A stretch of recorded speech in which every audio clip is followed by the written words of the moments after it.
kas 2025 metais bus su akcijų rinka, kur investuoti, kas bus su palūkanų norma, bitkoinų infliacija ir palūkanų norma. Turint šiuos atsakymus, net neprofesionalus investuotojas galėtų uždirbti daug pinigų. Daug kas bando nuspėti, kas laukia, bet žinoma, ne visiems pavyksta. Pavyzdžiui, 2024 metai pasibaigė S&P 500 pasiekus 5882 ribą, užbaigiant antrus metus iš eilės su didesniu nei 20% pelningumu. Taip nebuvo nuo 1999 metų. Tai nors S&P 500 užbaigė metus ties 5882 riba, dauguma Wall Street analitikų prognozavo 4850 S&P 500 vertę 24 metų gale, kas yra 21% paklaida. Tai kadangi netgi dauguma Wall Street analitikų klysta per daugiau nei 20%, kodėl nepaklausus daugiau nei $1 triljono vertės dirbtinio intelekto, kad jis įvertintų visą egzistuojančią informaciją, istorinius įvykius, naujienas, dabartinės rinkos duomenis ir geopolitinės aplinkybės ir duotų savo prognozes,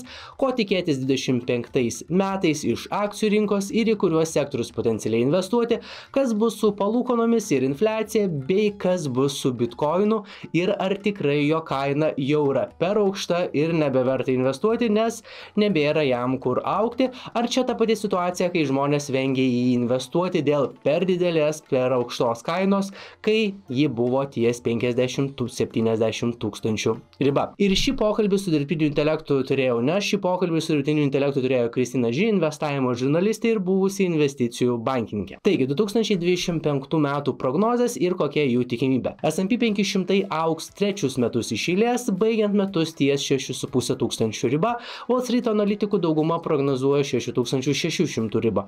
Labiausiai augs informacinių technologijų, sveikatos priežiūros ir consumer discretionary, tai ne pirmojo būtinumo prekių ir paslaugų sektoriai. Susidomėjusiems, kiek vėliau parodysiu kiekvieno iš šių sektorių fondų ETF pavyzdžių investavimui, pradedant $10 ar eurų. Technologijų sektorius toliau augs dėl nesibaigiančio dirbtinio intelekto, megatrendo ir geriausiai turėtų pasirodyti puslaidininkių, programinės įrangos ir IT paslaugų sektoriai. Dėl sveikatos priežiūros 2024 metais vidutinė sektoriaus grąža buvo apie 1%, bet dirbtinis intelektas atsižvelgdamas į naujausius proveržius biotechnologijų sferoje, didėjantį atitinkamų medikamentų poreikį ir jų įtaką didėjančiam vidutiniam išgyvenimo amžiui, sako, kad sveikatos priežiūros sektorius šiais metais bus pelningesnis ir tikėkimės ne 2–3 kartais, o kokiais 15–20 kartų nei 2024 metais, kai augimas buvo 1%. Aišku, kur tiksliau bus pelningesnis, ar biotechnologijų, ar farmacijos sektoriuose, tokio atsakymo nedavė. Na, o ne pirmojo būtinumo prekių ir paslaugų sektorius augs, nes žmonių pajamos atsigauna ir jie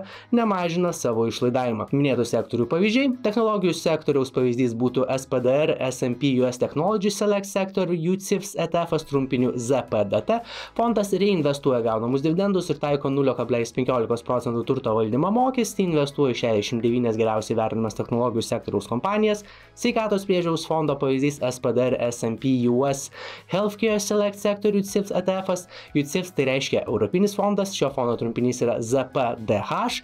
Fondas investuoja 62 kompanijas, reinvestuoja dividendus ir taipogi taiko 0,15% metinį turto valdymo mokestį. Ir ne pirmo būtinumo prekių ETF pavyzdys būtų iShares S&P 500 Consumer Discretionary Sector UCITS ETF'as trumpiniu QDVK.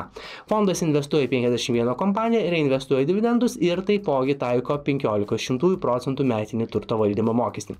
Pats investavimo procesas į fondus yra labai paprastas. Kokį brokerį benaudotumėte, paieškoje suvedate fondo pavadinimą arba trumpinį, pasirenkate, spaudžiate Trade, nurodote, kiek norite investuoti ir investuojate. Jeigu norite investuoti mažomis sumomis, neperkant pilnų ETF ar kompanijų akcijų, naudojant eToro brokerį galite investuoti mažomis pinigų sumomis. Minimali investicija į akciją ir ETF yra tik $10 arba eurų.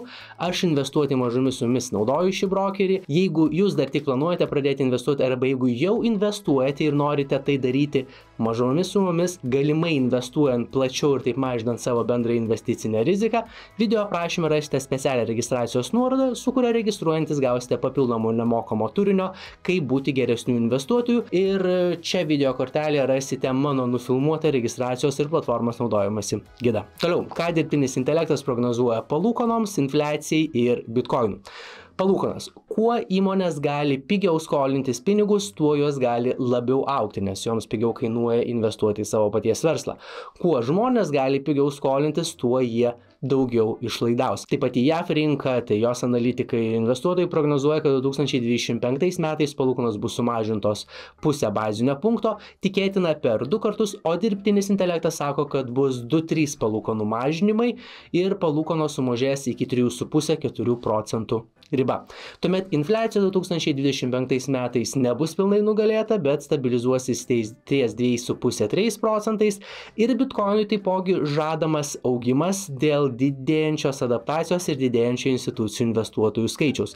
2025 metų galui dirbtinis intelektas prognozuoja $125 000 už vienetą. Aišku, kaip kaina svyruos metų bėgyje, neaišku, pasigilinus į analitikų prognozes, metų bėgyje kaina gali svyruoti nuo 45 iki 500 tūkstančių. Mano asmeninė nuomonė, jeigu nebus kokio juodosios gulbės ar panašaus reiškinio, S&P 500 ir bitkoinas 2025 metų gale bus aukštesnėme kainos taške negu dabar, bet aš tuo ir noriu labai tikėti, nes aš tiek ten investuoju ir į S&P 500 investuoju, gal labiau eksperimentuoju spekuliuojant, naudojant trigubos sverto fondą, ETF, o tiksliau JAF ETF CFD, nes investuoti tiesiog į JAF ETF'us neprofesiniam investuotojui ne iš Amerikos, tai yra iš Europos, nėra įmanoma. Dabar kiek plačiau apie šį S&P 500 spekuliavimo ETF naudojant trigubo sverto fondą.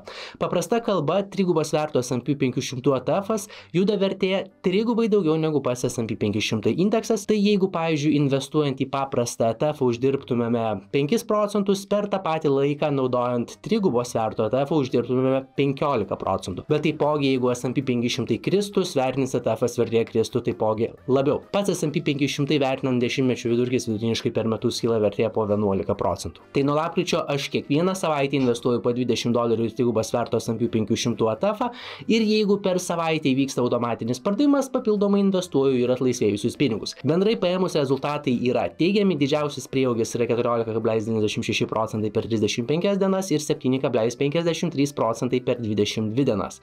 Bet taip pat buvau padaręs ir kelias klaidas, kurios nedaug, bet kainavo. Pastaroji klaida buvo, padarius investiciją iškart nustačiau stop loss funkciją, kad investicijai krentant jį būtų automatiškai parduota. Tam tikrais atvejais tai gali būti labai geras sprendimas, bet ne šiame eksperimente. Dabar darysiu kiek kitaip. Kadangi mano hipotezė yra, kad S&P 500 ateinančiais metais augs ir šiai hipotezei antrina ir Wall Street analitikai ir dirbtinis intelektas, tai suinvestavus pinigus aš nebestatysiu automatinio pardavimo, tai stop loss funkcijos, nejungsiu jos. Jeigu tik nupirkus pradės kristi investicijų vertė, lauksiu pakol atsistatys, nes pagal prognozes jinai turėtų augti ateinančiais metais ir tik tuomet, kai trigubas sverto ETF'as pakils vertė kokį 6-8 procentus, tik tuomet užstatysiu trailing stop loss funkciją, nurodant, kad investicijai pakritus 4 procentais vertė nuo aukščiausios pasiektos kainos, kad tik tuomet ji būtų automatiškai parduodama. Tai mano logika yra neliesti vertėje pakritusių investicijų, nes S&P 500 ateinančiais metais turi augti, bent jau analitikų prognozė, dirbtinio intelekto prognozė, ir prieš nustatant automatinį pardavimą duoti kiek laiko investicijai paaugti vertė.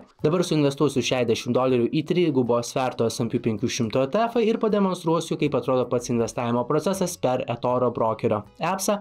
Tai susikūrus paskyrą ir prisijungus, paieškoje suvedu, kur aš noriu investuoti. Svertinio S&P 500 fondo trumpinys yra SPXL. Aišku, yra daug skirtingų, aš investuoju būtent į šį.